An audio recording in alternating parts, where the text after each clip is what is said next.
Claro que sí, sin ningún problema. Bueno, siendo las 18 horas, punto. Buenas noches a todos. Sean bienvenidos. Soy el licenciado Saúl López Osorio y seré el moderador de la cuarta sesión de la Semana Jurídica 2025, organizada por la Delegación Puebla de la Barra Latinoamericana de Juristas y Peritos, ACE. Hacemos de su conocimiento que la Barra Latinoamericana de Juristas y Peritos AC forma parte de un convenio en colaboración con barras hermanas del Estado de México, el Centro Universitario de Estudios Jurídicos, la Academia Fiscal Mexicana, Colegio de Especialistas Fiscales, al igual que la Universidad de Mendoza en Mendoza, Argentina. Servicios multidisciplinarios de consulta y asesoría SDRL, DCB, Keynote Academic of Arts and Sciences Teacher, Leadership Institute, a la Notaría 60 del Estado de México y al Colegio Universitario MIP. Bueno, damos inicio a esta sesión donde contamos con la distinguida presencia del maestro Juan Manuel Calonge Camarillo, quien abordará el tema regresividad disfrazada en reformas constitucionales y política social. Me permito dar lectura a la síntesis curricular de nuestro invitado. Bueno, pues el maestro es licenciado en Derecho de Litigación y Juicios Orales. Cuenta con una especialidad en estrategias de litigación, es doctorante en Derecho Penal y en Derechos Humanos. Es docente en las materias de amparo, Derecho Penal y Procesar Penal, Derecho Laboral y Administrativo. Fue integrante del despacho asociado a la Notaría 11 de Puebla, Puebla. Es socio fundado del despacho jurídico Projura y actualmente es abogado postulante. Sin más preámbulo, le cedo el uso de la voz al maestro Juan Manuel Calonche Camarillo para que iniciemos su sesión. Adelante, maestro. Gracias, licenciado, muy amable. Pues agradezco infinitamente a la barra, a la delegación, principalmente también al doctor Fernando Ambrosio Flores, quien me da la oportunidad de dirigir estas palabras a tan distinguida asistencia y concurrencia, porque, pues, a final de cuentas, el tema que yo pienso platicar con ustedes, pues no es un tema jurídico per se, no es un tema 100% jurídico, sino que también guarda un poquito de cuestión política y de cuestión de crítica que creo que es muy necesario que lo hagamos dentro de nuestra sociedad.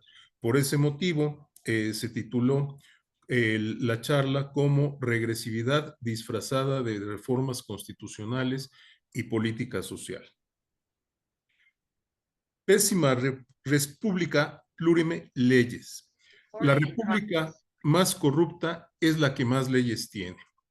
Esta frase de Tácito, que pronunció hace más de 2000 años, nos da la idea de que era verdaderamente profética de lo que iba a suceder con posterioridad durante los milenios siguientes, ¿verdad?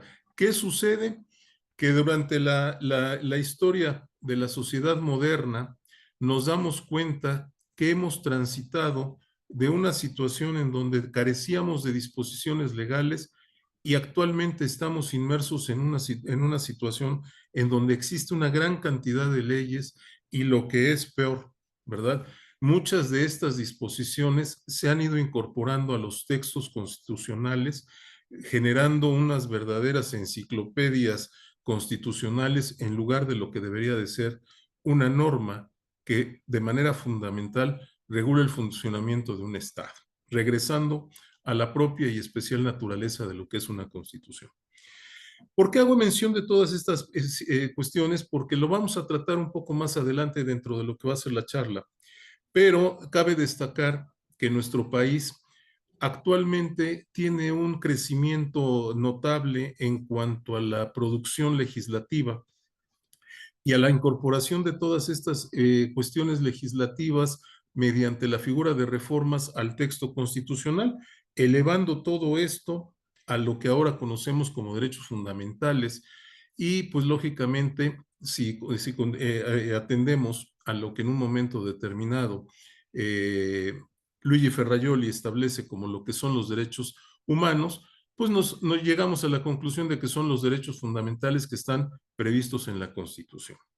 Todo esto hago mención porque vamos a platicar de lo que es la regresividad y para que podamos entender esa regresividad como algo que retrocede, como algo que regresa como algo que remite hacia lo que era antes, tendríamos que hablar primero de lo que es su antónimo, que es en sí el principio de progresividad.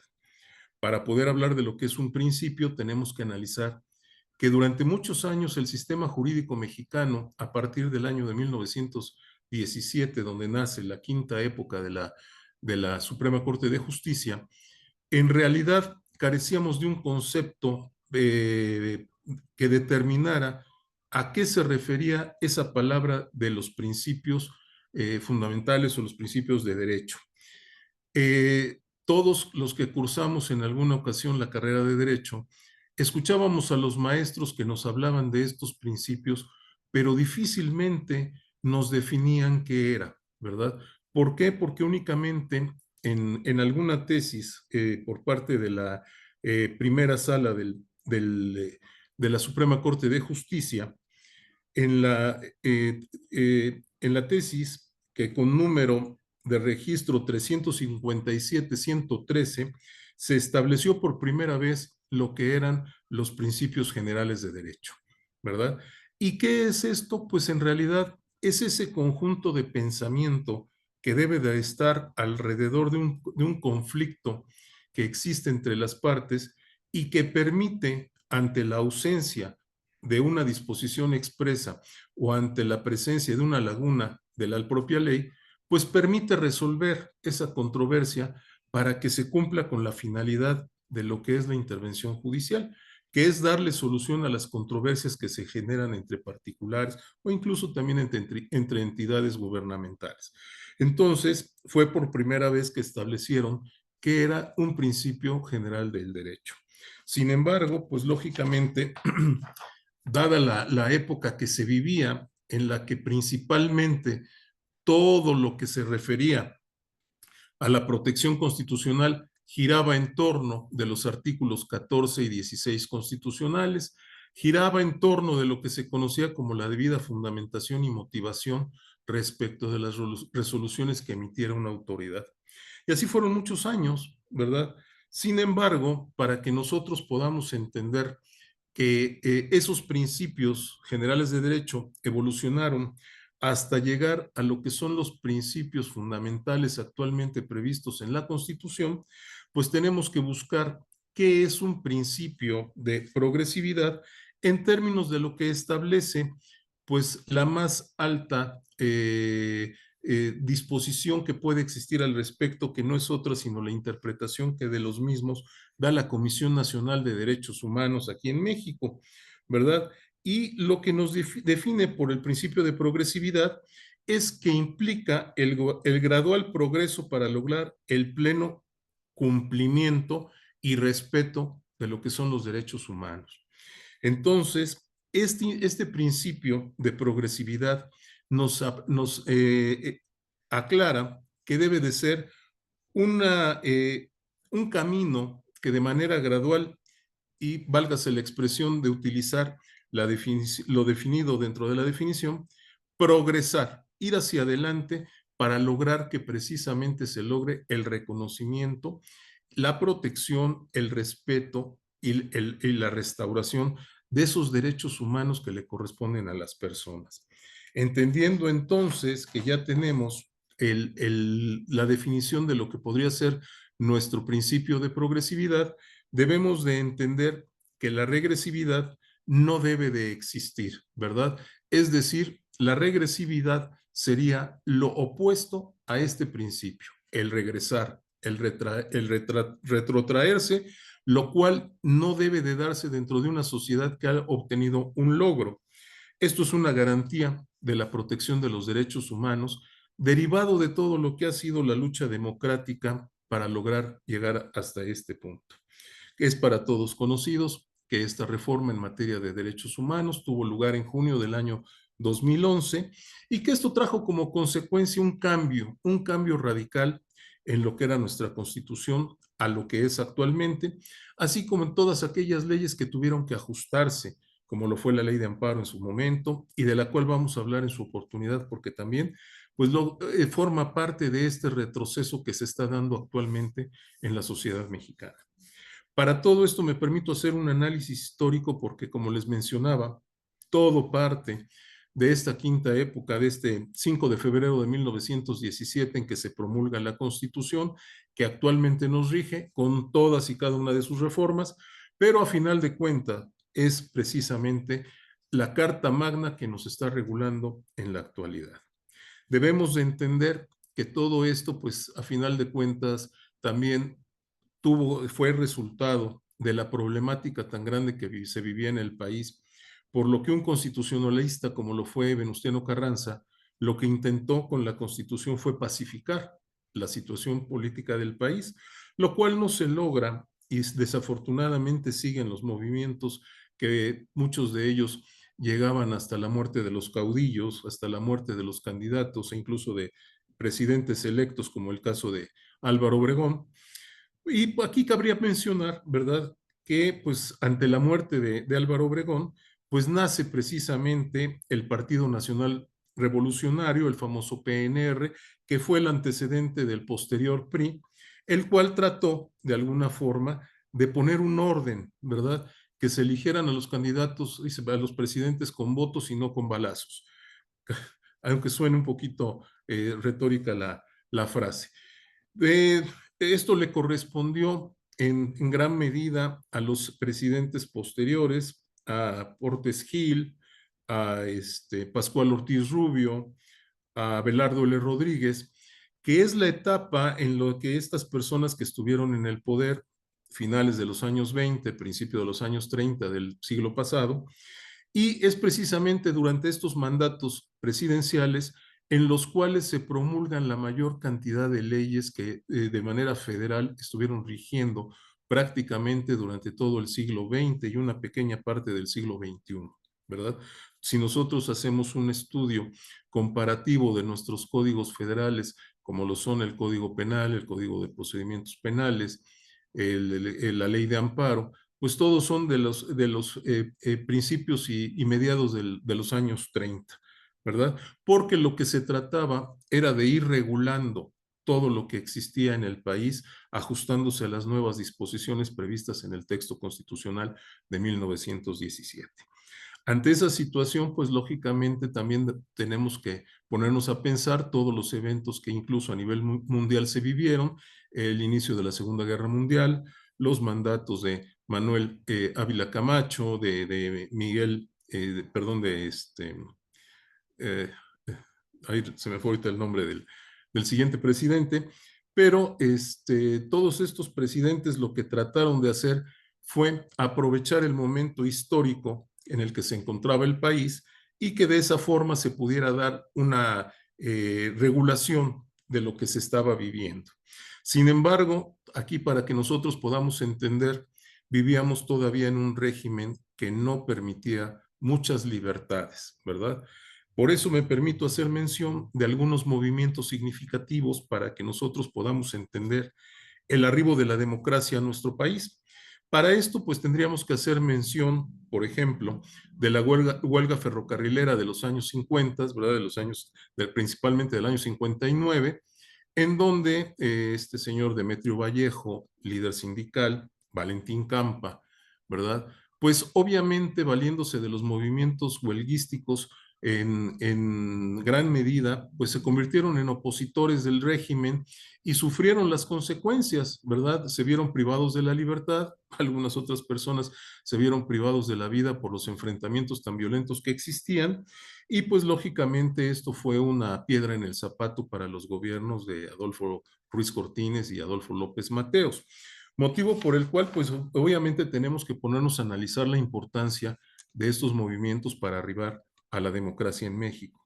El siguiente que podemos tomar en consideración es el movimiento de los médicos, por ahí de los años 64 y 65, en donde, pues ante la inconformidad existente en el gremio médico del país, pues también existieron manifestaciones y existieron inconformidades que fueron dando pauta a que otros sectores de la población se fueran inconformando también. Así llegamos a los movimientos estudiantiles del año del 68, para todos conocidos ampliamente, los movimientos del 10 de junio de 1971, el conocido como el Halconazo o como el Jueves de Corpus, y estos movimientos trajeron como consecuencia que en la década siguiente ya nos estamos trasladando a lo que es la década de los años 80, pues existiera un movimiento con tendencia democrática para que las cosas cambiaran en el país.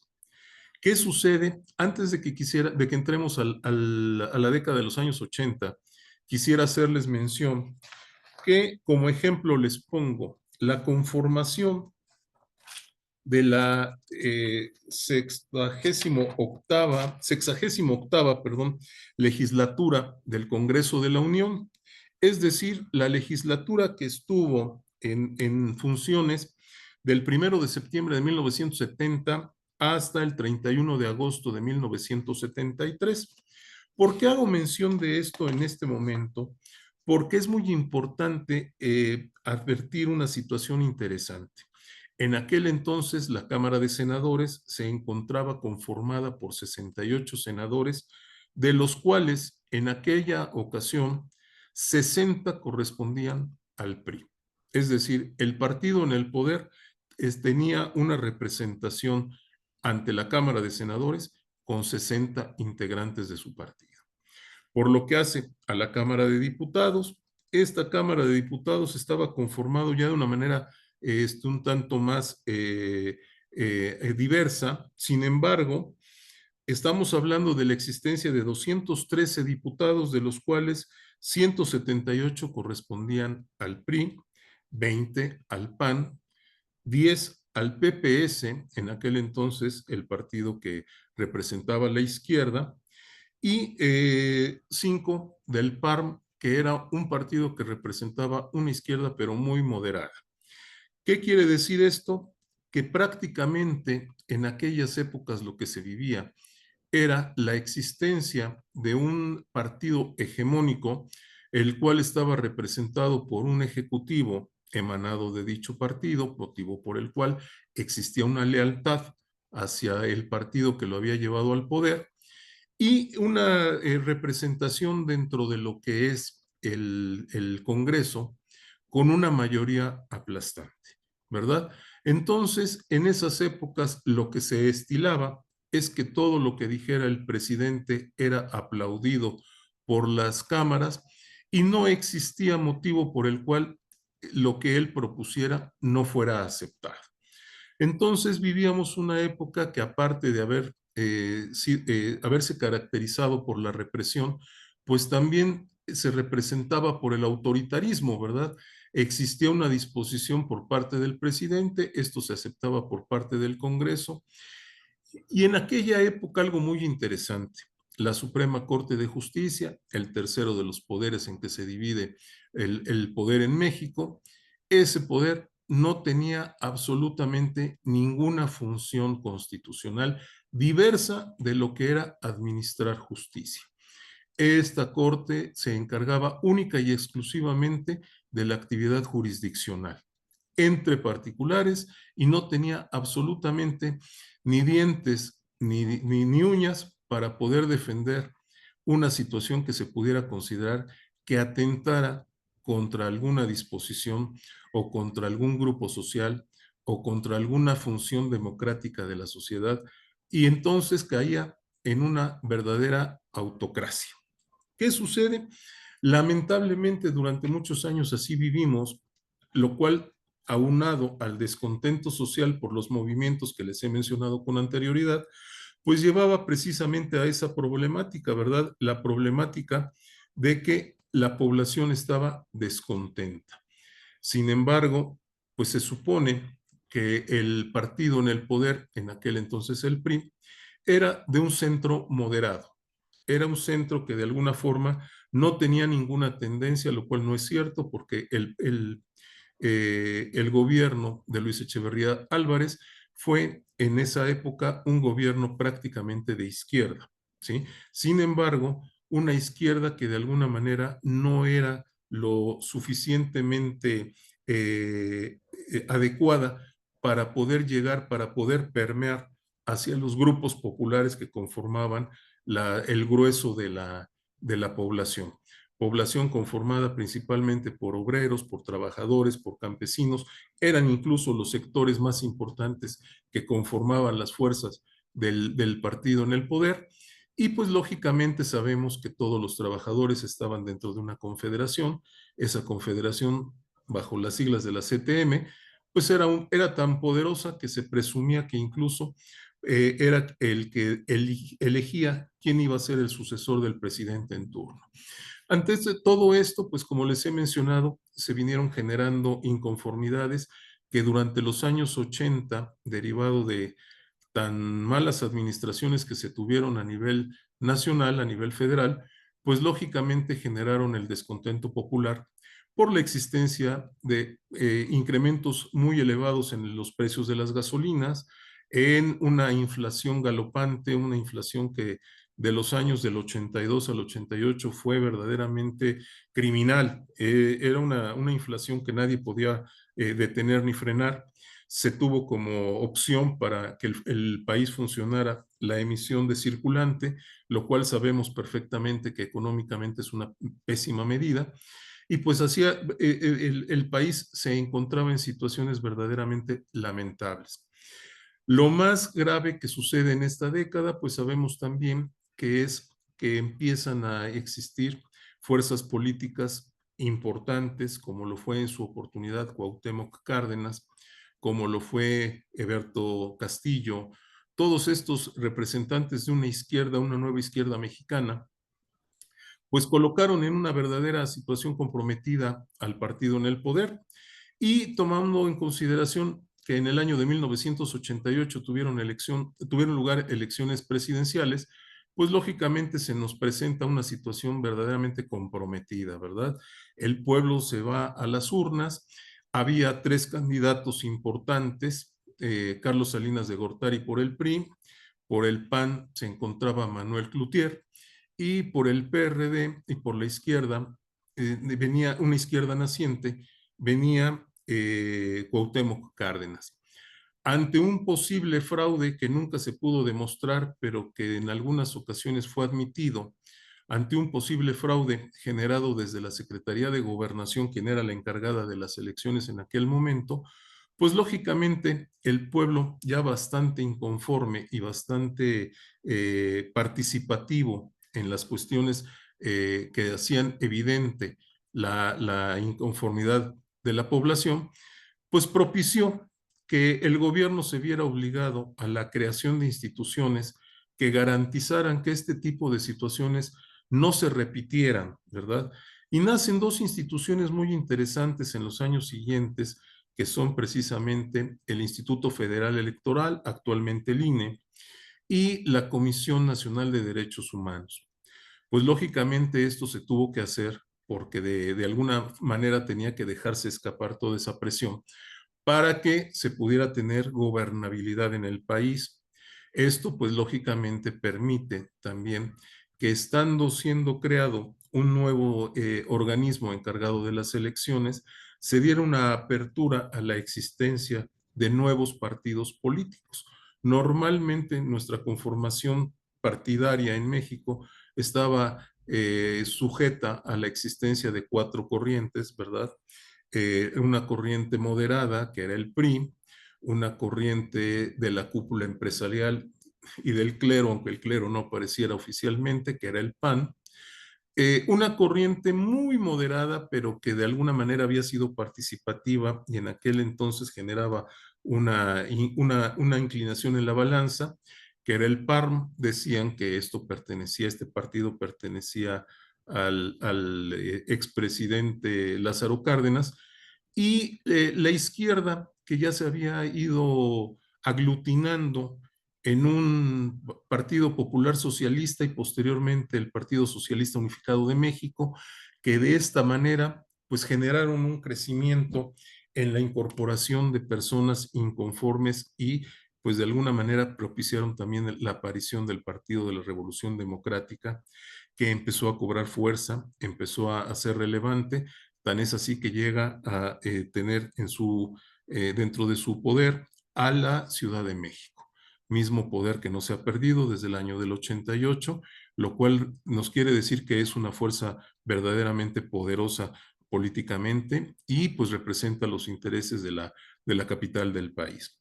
Todo esto me permito hacer esta relación histórica porque prácticamente lo que nosotros estamos platicando actualmente es la problemática que se nos ha venido presentando dentro de la administración anterior y la actual administración a nivel federal, en la cual desafortunadamente todos los triunfos democráticos que se fueron obteniendo y que se fueron plasmando incluso en la Constitución se vienen echando para atrás. ¿Qué sucede? A partir del año de 1994 tuvimos un cambio en el sistema constitucional en la Suprema Corte de Justicia en cuanto a su conformación, pero lo más importante, en cuanto a sus facultades, aquellas facultades que le permitieron convertirse de un simple juzgador a convertirse en un tribunal constitucional. ¿Esto para qué? Para conocer de las declaraciones de inconstitucionalidad y de las controversias constitucionales. Esto para que de alguna manera aquellas organizaciones populares, aquellos partidos, aquellas entidades que de alguna forma tenían capacidad y facultades reconocidas en la Constitución, pudieran acudir a estas figuras para la impugnación de aquellas disposiciones que hubieran nacido de un legislativo, el cual de alguna manera hubiera permitido que salieran con alguna situación que pudiera haber sido corregida por el Poder Judicial. Ante esa situación, pues lógicamente ya encontrábamos que las decisiones del presidente estaban pues lógicamente sujetas a que se aceptaran, a que se discutieran y se aceptaran dentro del Congreso y posteriormente esas decisiones del Congreso todavía estuvieran sujetas a un filtro por conducto de la Suprema Corte de Justicia. Pues todo esto creo que de alguna manera, al haber sido establecido, tenía una razón de ser, ¿verdad? A final de cuentas, sabemos perfectamente que en ocasiones la figura presidencial, pues es una figura que puede conducirse con decisiones viscerales más que cerebrales. Y pues de alguna manera al plantear esto ante un Congreso, pues el Congreso puede tener, estando conformado de una manera plural, en general plural, pues lógicamente podía frenar alguna decisión de esta naturaleza. Sin embargo, dadas las circunstancias que se han venido dando dentro de la política del país, la conformación cameral, por cuanto hace a ambas, tanto la baja como la alta, de alguna forma se ha generado de nueva cuenta de una forma unilateral, es decir, bajo la premisa de un solo partido. Y esto ha generado la problemática de las mayorías. Esta mayoría es muy peligrosa porque al ser una propuesta presidencial aceptada por una mayoría dentro de las cámaras, pues lógicamente se traduce en una disposición que ha sido aceptada.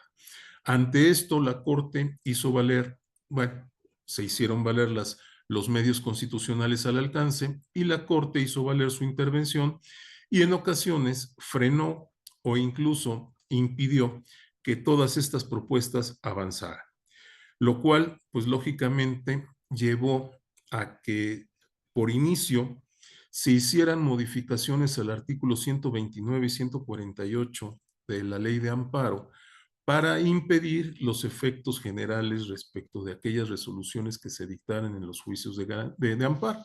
Ante esa situación, pues digo, aquellas personas que tenemos muchos años dentro del litigio, aquellas personas que somos conocedores de la materia, pues nos dimos cuenta de la peligrosidad de este tipo de situaciones, porque pues por algo se había dado todo este movimiento que, investido de una democracia, permitió que se hicieran modificaciones y reformas, y esas reformas de manera progresiva llevaran a la existencia de un control triple, ¿verdad? Los tres poderes intervenían en esta situación.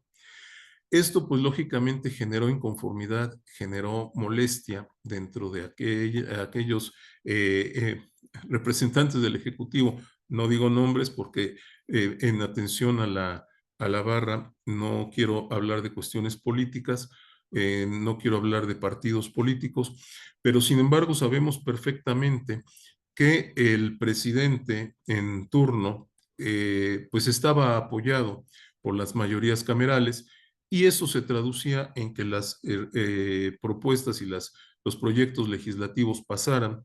Y esto, pues, de alguna forma, el único filtro, el único medio de defensa de la sociedad era precisamente las figuras que les menciono. Sin embargo, todo esto se ha venido debilitando mediante las reformas constitucionales que se vienen manejando en fechas recientes.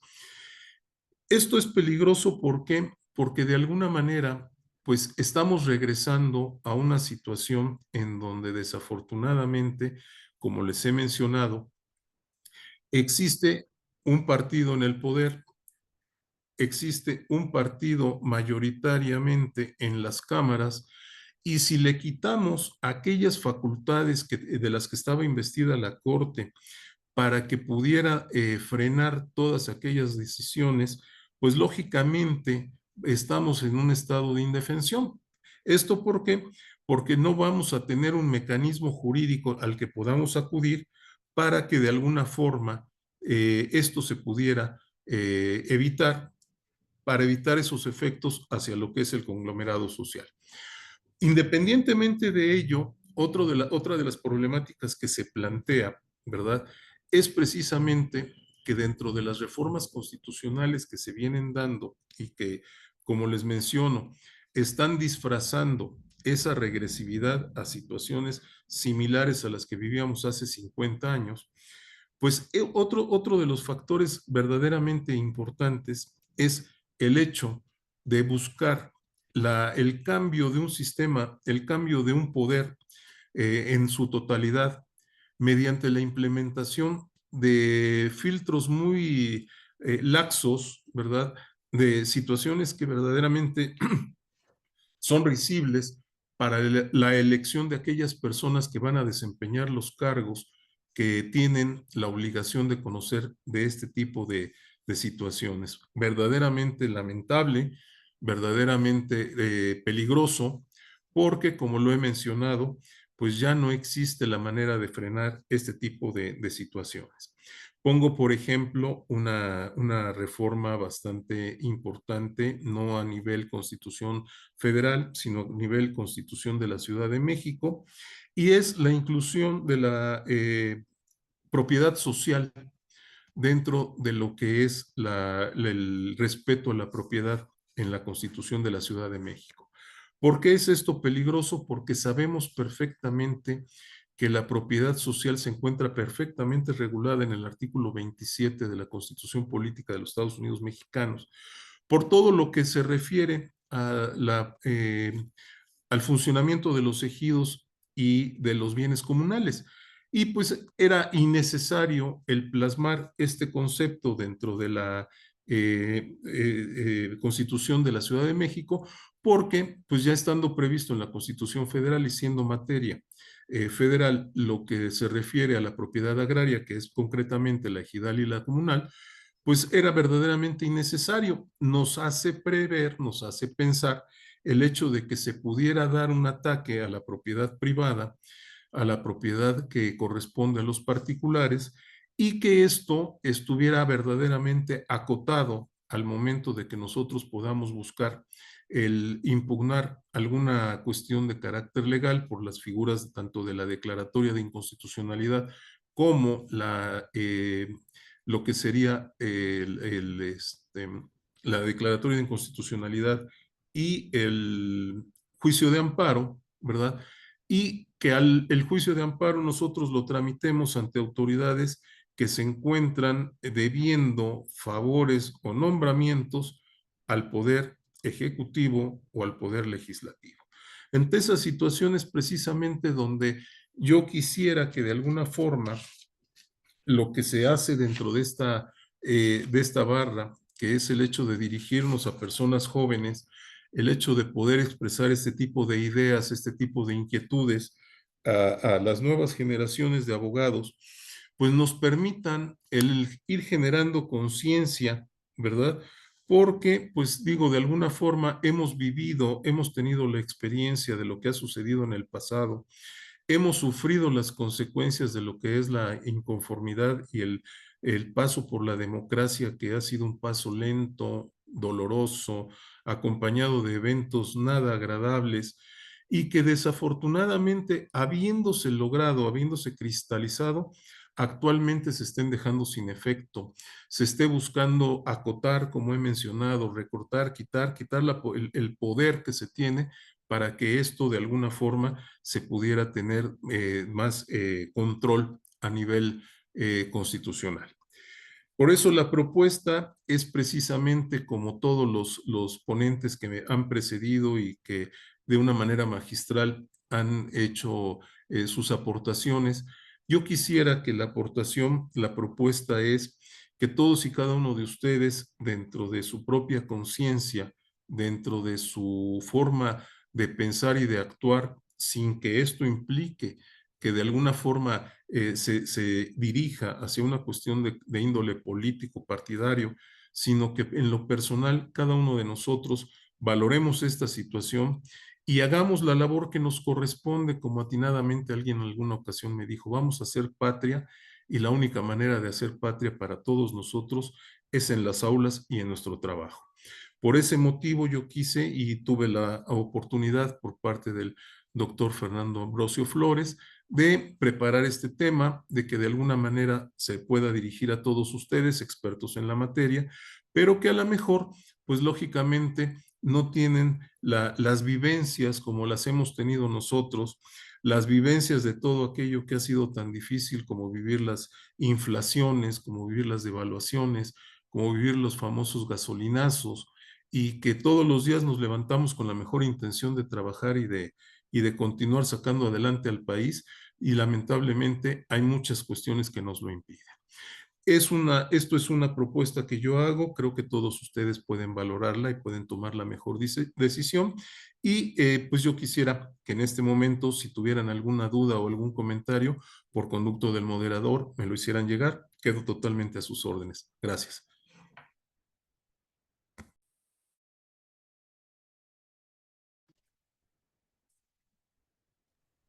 Hola, ¿qué tal? Muy buenas noches, mi querido maestro Juan Manuel. Siempre me es muy grato poder escucharte y en verdad agradecemos el hecho de que tú te tomes la molestia de participar con nosotros. Una pregunta, a mí me llama mucho la atención lo que estás diciendo y me gustaría, a manera de instrucción para nuestros jóvenes alumnos, ¿qué piensas de que la sociedad se mueve por conciencia o por reacción? Gracias. Pues gracias, doctor. Yo considero que la sociedad actualmente se mueve por ambas situaciones y por ambos impulsos, pero lamentablemente considero que la conciencia es muy limitada.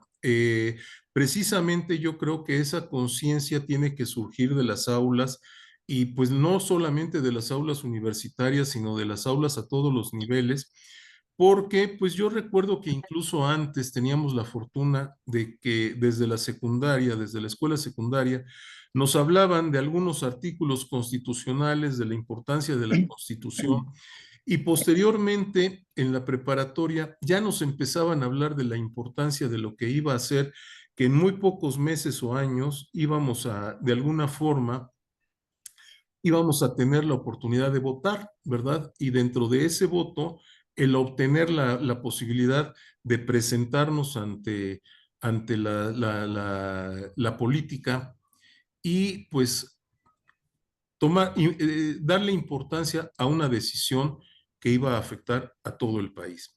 Entonces, yo considero que el impulso que debe de prevalecer en todos los casos es precisamente el generar conciencia, porque la reacción que usted menciona, doctor, pues lógicamente es una reacción que en ocasiones está únicamente encaminada a lo que es el hecho de comparecer a votar por cumplir con una obligación, sin estar plenamente consciente que en ocasiones votamos únicamente por el impulso de apoyar a un partido político, sin ponernos a pensar de que lo más importante es la persona que va a desempeñar el cargo.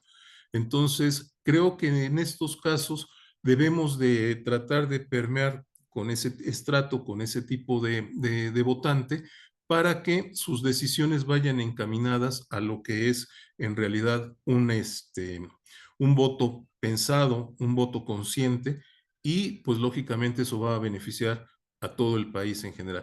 No sé si responda a su pregunta. Sí, muy acertada. Muchas gracias, maestro. Vi que levantó la mano el doctor Julián Alvarado, y cual me da muchísimo gusto que esté presente en esta ponencia. Si quieres Adelante, tomar la palabra, doctor. su micrófono, doctor.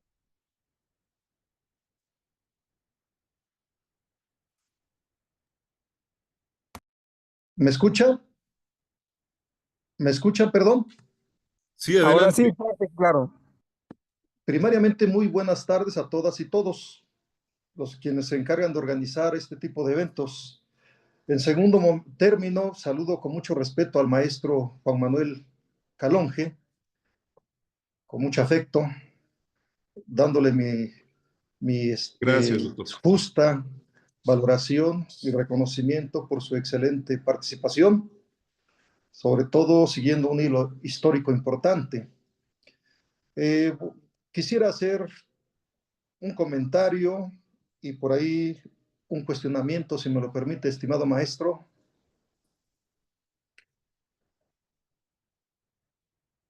La primera es, el 16 de marzo de 1858, en Guadalajara, Benito Juárez, después de un posible intento de asesinato en su contra, salvarse de ese intento de asesinato en su contra, por parte de los conservadores, afirmó en un manifiesto dirigido a la nación: la democracia es el destino de la humanidad futura, la libertad su indestructible arma, la perfección posible, el fin a donde se dirige.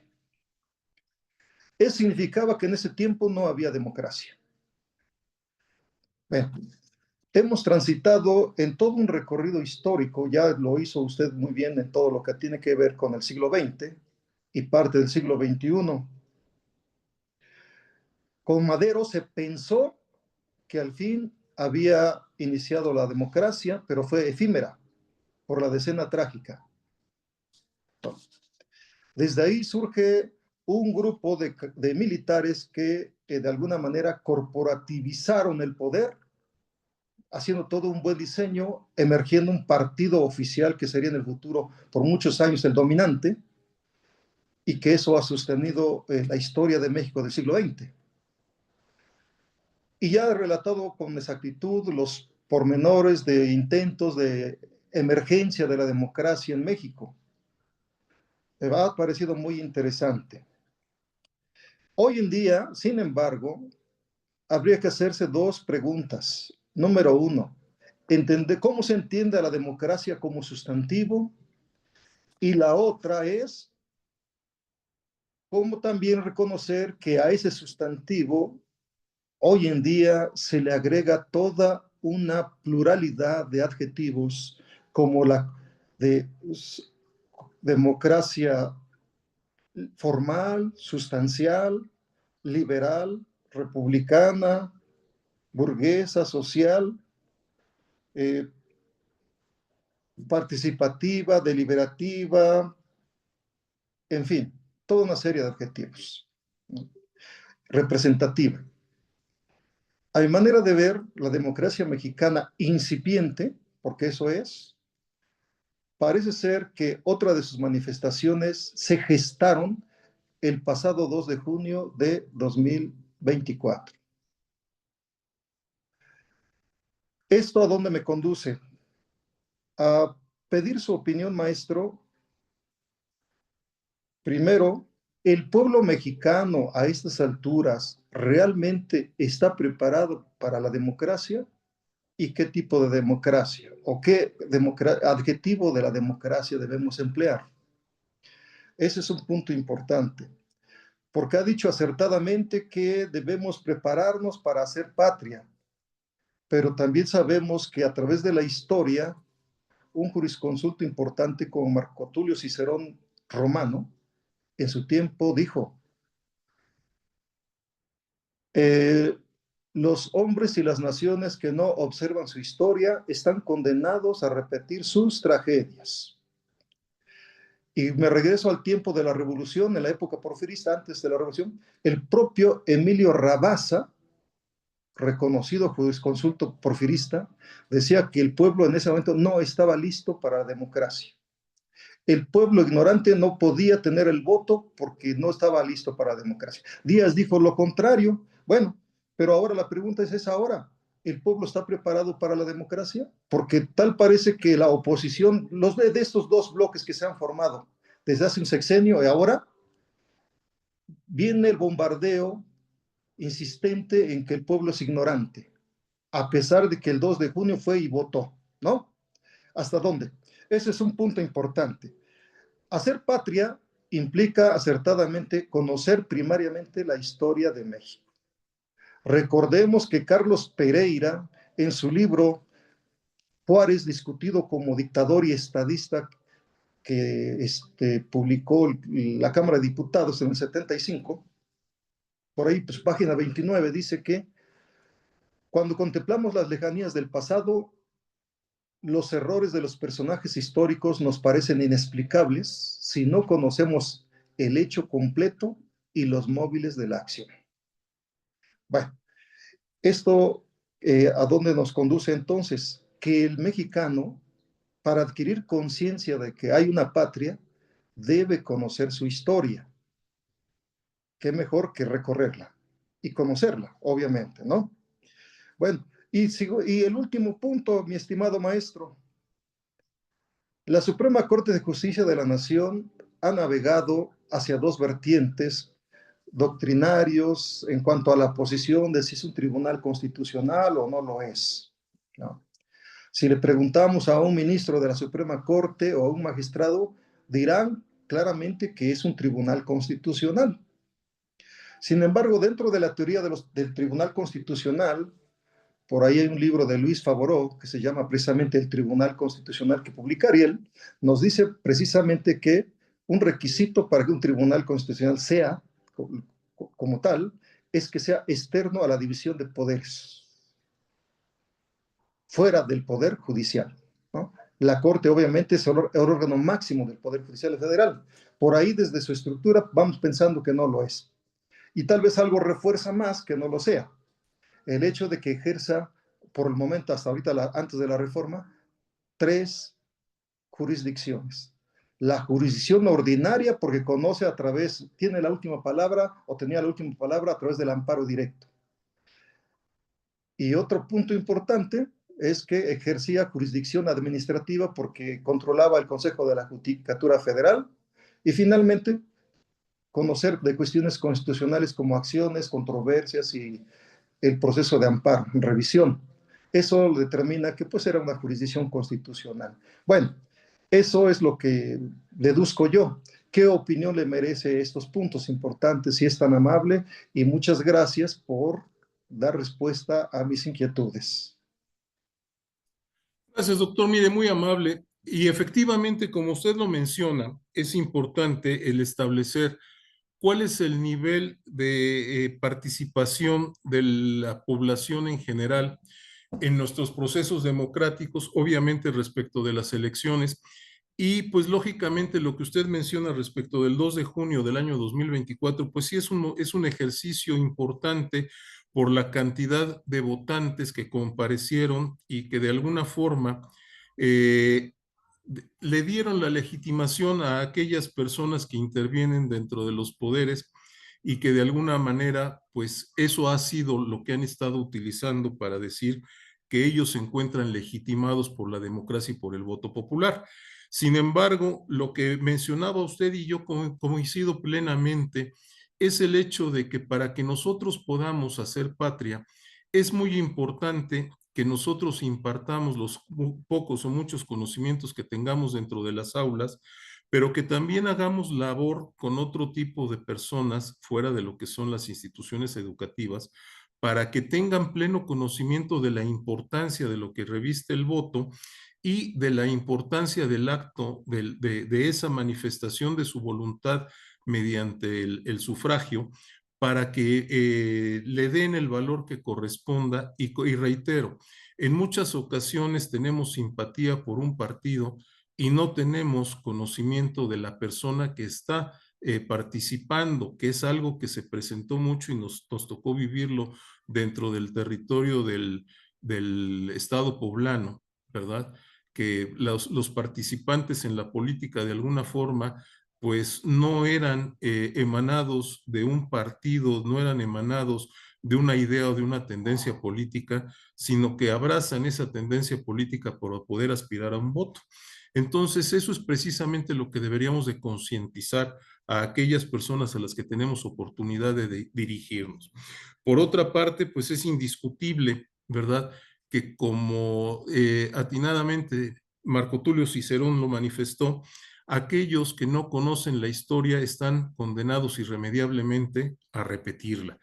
Y eso es precisamente uno de los objetivos que yo he tenido dentro de lo que ha sido esta plática, el poder establecer una charla en la cual a través de las vivencias, a través de todas aquellas experiencias, aquellos conocimientos adquiridos por haberlos vivido, pues lógicamente también transmitir todo lo que fue, todo lo que de alguna manera padeció el pueblo mexicano para lograr llegar a una democracia que permitiera emitir un sufragio y que ese sufragio fuera respetado. Y ahora tener la carencia de todos aquellos mecanismos que de alguna forma podrían permitir la protección de este tipo de situaciones. Indiscutiblemente, nuestra Corte en México sí se encontraba investida de esas tres funciones, sin embargo, creo que de alguna forma era perfectible y no necesario desaparecer este tipo de situaciones. Me refiero concretamente a lo que es el Consejo de la Judicatura Federal, el cual nace precisamente en las reformas del año de 1994 y separa las funciones administrativas de las funciones jurisdiccionales. Eso es muy loable, puesto que a final de cuentas, un poder judicial lo que debe de realizar es precisamente el dedicar su tiempo y sus recursos a lo que es la resolución de aquellas cuestiones de carácter judicial, ejercer esa función jurisdiccional para que de esa manera se le pueda dar el servicio que requiere la población en general.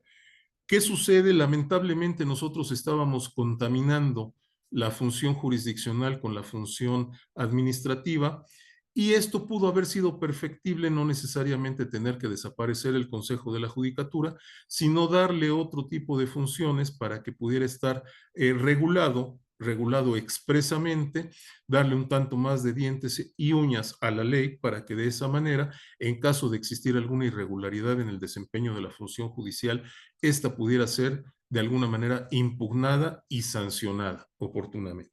Considero, doctor, con esto contestar principalmente los puntos que usted mencionó y darle oportunidad a los demás participantes de si tienen algún comentario. Vi por ahí alguna otra mano levantada, pero ya no me aparece.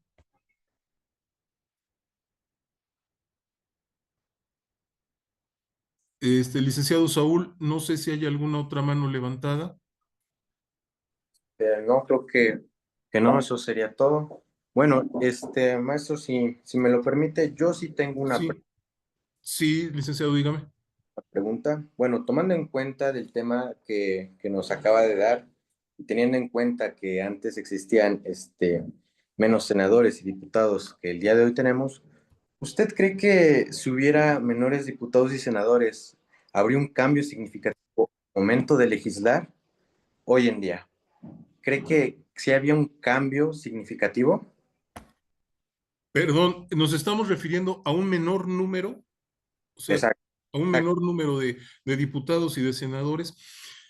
Pues mire, licenciado, yo considero en lo personal que eso efectivamente es una cuestión determinante para muchas situaciones que estamos viviendo en la actualidad, porque pues a final de cuentas, y yo considero que hemos evolucionado y la tecnología ha llegado a grandes niveles, las vías de comunicación son cada vez mejores, más rápidas, y esto permitiría que en un momento determinado existieran la posibilidad de que se disminuyeran los distritos o se ampliaran los distritos para que hubiera un menor número de representantes.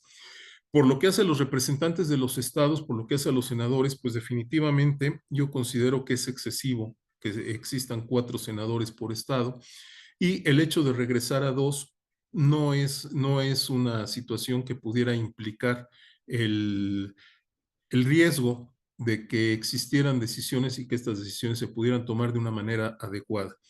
Esto, pues lógicamente coincide con la política de austeridad que han venido teniendo las últimas administraciones, la administración anterior y la actual. E incluso ve usted que existe por parte de la actual administración la propuesta, no ha sido muy bien aceptada por algunos plurinominales, no ha sido muy bien aceptada por incluso el representante de la Cámara de Senadores. Sin embargo, es una cuestión que se podría valorar y que de alguna manera también permitiría que existiera una mayor fluidez en algunas decisiones que se pudieran tomar. Es una opinión personal, licenciado. Gracias, muy amable, maestro. ¿Alguien más tiene alguna pregunta?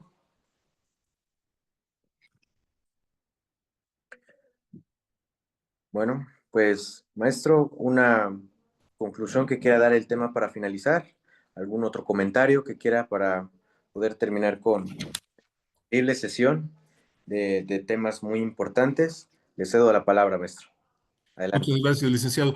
Pues continuando con la participación del doctor Julián Alvarado, que me pareció muy interesante, y creo que ambos coincidimos en un punto bastante importante, que es precisamente el hecho de educar y que esa educación permita que en un momento determinado aquellas personas que participan en las aulas, como lo mencionaba yo, también fuera de estas puedan apoyar en el hecho de concientizar en la situación que estamos viviendo, en la importancia que tiene el voto.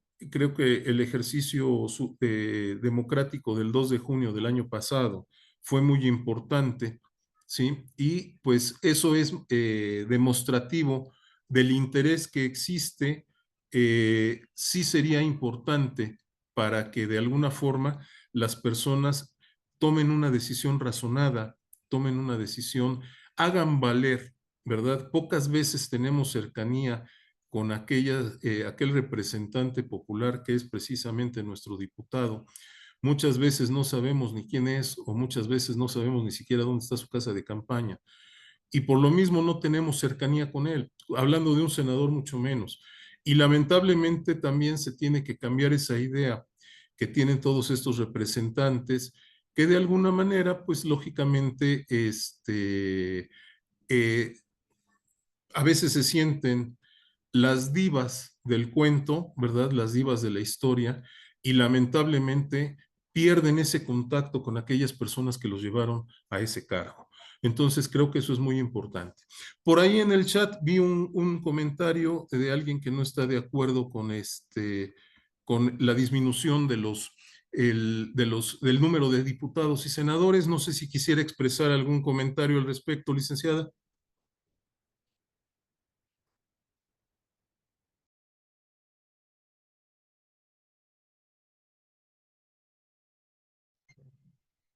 Buenas noches, gracias, doctor.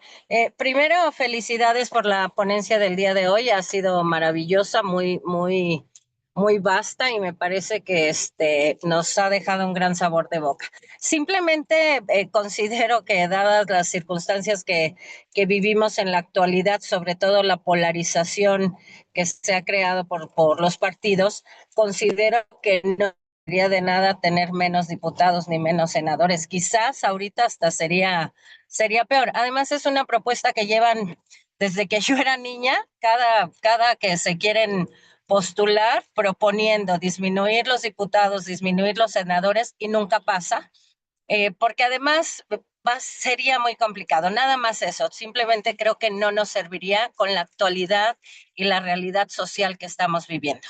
Eso es todo. Felicidades por su ponencia. Gracias. Gracias, licenciada, muy amable. Mire, efectivamente, esto viene dándose desde hace mucho tiempo y es una pugna que ha existido, pero sí valdría la pena porque realmente de alguna forma pues hemos avanzado en la cuestión tecnológica, cada vez es más fácil el tener cercanía con las personas, no como antes que pues incluso había algunas comunidades muy alejadas en las que si acaso recibían la visita de algún candidato, pero ni siquiera tenían conocimiento de su trayectoria, de su funcionamiento, del funcionamiento, de los ofrecimientos que les hacían. Y lamentablemente, como usted lo dice, la polarización creo que no nada más se está dando a estos niveles, sino que se está dando a todos los niveles y principalmente la sociedad está muy polarizada.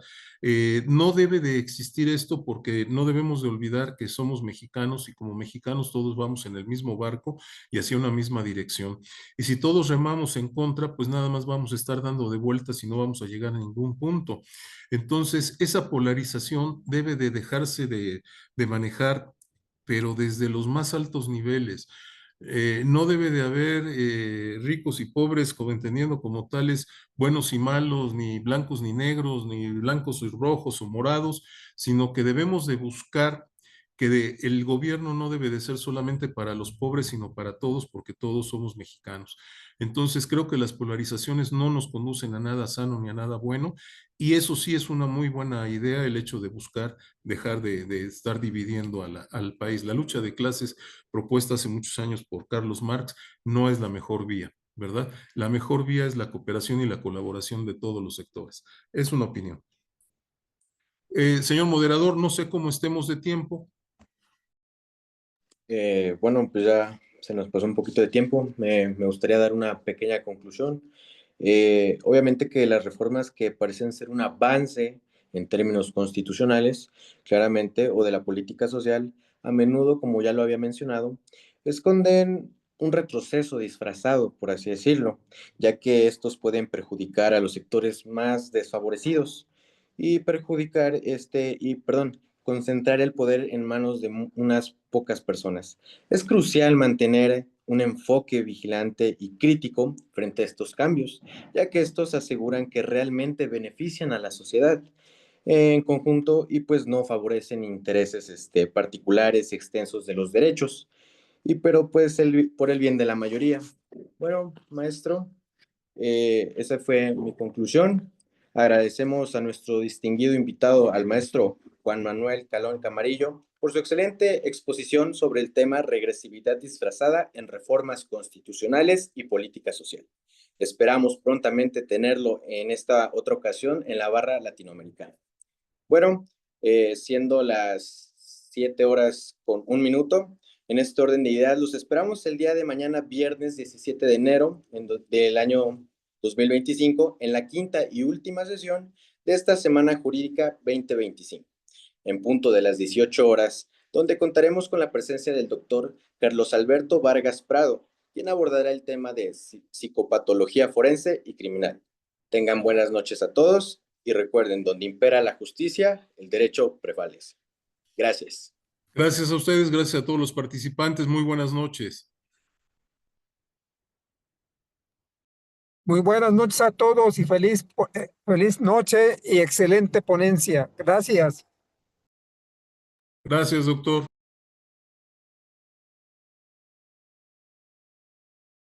Ya.